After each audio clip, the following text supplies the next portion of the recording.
অনেক বছর পর আসলে বাবার বাড়িতে ঈদ করলাম। কিভাবে করলাম, কেমন কাটলো ঈদের দিনটা, সেটা নিয়ে থাকছে আজকাল আমার এই ব্লগ ভিডিওটি। আসলে বিয়ের পর থেকে আমি শ্বশুর বাড়িতেই সবসময় ঈদ করি। তো ভাবলাম যে এবার একটু বাবার বাড়িতে ঈদ করি, যেহেতু আমার বাবা বেঁচে নেই, মা বেঁচে আছে। তো আমরা চলে গেলাম ঈদের আগের দিন।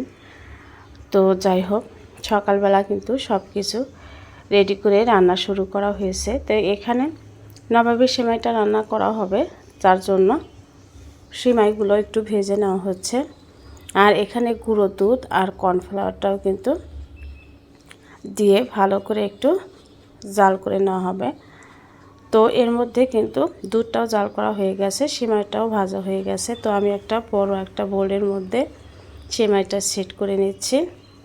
আর গ্রামে কিন্তু খাঁটি গরুর দুধ দিয়ে সব কিছু রান্না করা হয়, এমনিতে খেতে অনেক বেশি ভালো লাগে।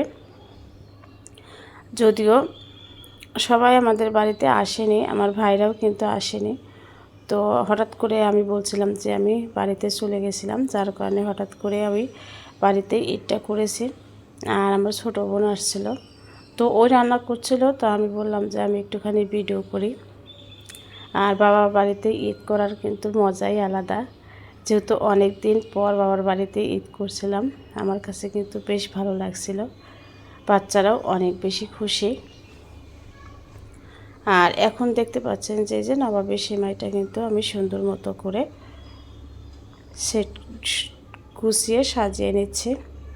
আর নবাবের সেমাইয়ের রেসিপিটা কিন্তু কম বেশি সবাই জানেন, তো যার কারণে আমি সম্পূর্ণ রেসিপিটা শেয়ার করলাম না। আর ঈদের দিন কিন্তু এমনিতে সবাই অনেক বেশি ব্যস্ত, যার কারণে সম্পূর্ণ ভিডিওটা আমার করাও হয়নি।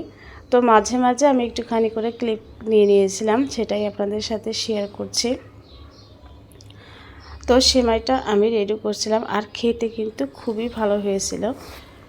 ওই যে বলছিলাম না যে গ্রামের খাঁটি গরুর দুধ দিয়ে তৈরি যে কোনো জিনিসই কিন্তু খেতে ভালো লাগে। তো উপর দিয়ে আমি একটুখানি বাদামও ছড়িয়ে দিলাম।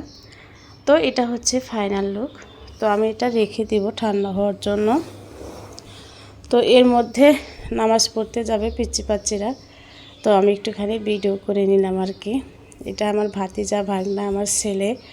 তো মেয়েরা এখনও রেডি হয়নি। তো এখানে ফালুদা বানানো হবে, তো ফলমূল পরে কেটে দেওয়া হবে। আর এর মধ্যে গরুর মাংসটা রান্না করা হবে। তো পেঁয়াজ মরিচ সব কিছু রেডি করে নেওয়া হচ্ছে। তো দুধ জাল করা হচ্ছে, সেমাই রান্না করা হবে। তো কিছুটা আলু কেটে দিয়েছে, যেহেতু পিচ্চি বাচ্চারা একটু আলু খেতে পছন্দ করে মাংসের মধ্যে। তো এই যে সেমাইটামে কিন্তু সব কিছু রান্না করা হয়ে গেছে। আর এর মধ্যে কিন্তু খাওয়াও শুরু হয়ে গেছে। তো ফালুদার মধ্যে আবার কিছুটা ফল দেওয়া হবে, একটু পরে কেটে নেবে। তো কথা বলতে বলতে কিন্তু এই যে মাংসটা রান্না করা হয়ে গেছে, পোলাওটাও উঠিয়ে দিয়েছে, ফলগুলো কেটে নেওয়া হয়েছে ফালুদার মধ্যে দেওয়ার জন্য। আর খেতে কিন্তু খুবই মজা হয়েছিল। আর এখানে যে রোস্ট রান্না করা হবে, বাদামগুলো ভালো করে কষিয়ে নেওয়া হচ্ছে। আর এর মধ্যে রোস্টের চিকেনটাও কিন্তু এই যে হালকা ভেজে নেওয়া হয়েছে। তো টক দইটা দিয়ে দিল। তো বলছিলাম যে এটা কিন্তু আমার ছোটো বোন রান্না করছে, মানে আমার ছোট। তো সব কিছু দিয়ে ভালো করে কষিয়ে নিয়ে তারপরে চিকেনটা দিয়ে দেবে। আর বিশেষ করে বাচ্চারা কিন্তু রোস্ট খেতে খুবই ভালো পছন্দ করে, বড়দের সাথে বাচ্চারা বেশি পছন্দ করে। দেখা যায় যে একটা রোস্ট হলে ওদের আর কিছুই লাগে না। তো আমাদের বাসার বাচ্চারাও অনেক বেশি রোস্ট পছন্দ করে, যার কারণে রোস্টটা করেছিল। তো দেখতে পাচ্ছেন যে রোস্টটা কিন্তু একটু ভালো করে কষিয়ে নিচ্ছে। আর প্রথমেই বলছিলাম যে আসলে সব কিছু মিলে ভিডিওটা আমার সম্পূর্ণ করা হয়নি, মাঝে মাঝে আমি একটুখানি করে ক্লিপ নিচ্ছিলাম। আর সেটাই আপনাদের কাছে শেয়ার করেছি। ভালো লাগলে লাইক, শেয়ার, কমেন্টস করবেন। ধন্যবাদ।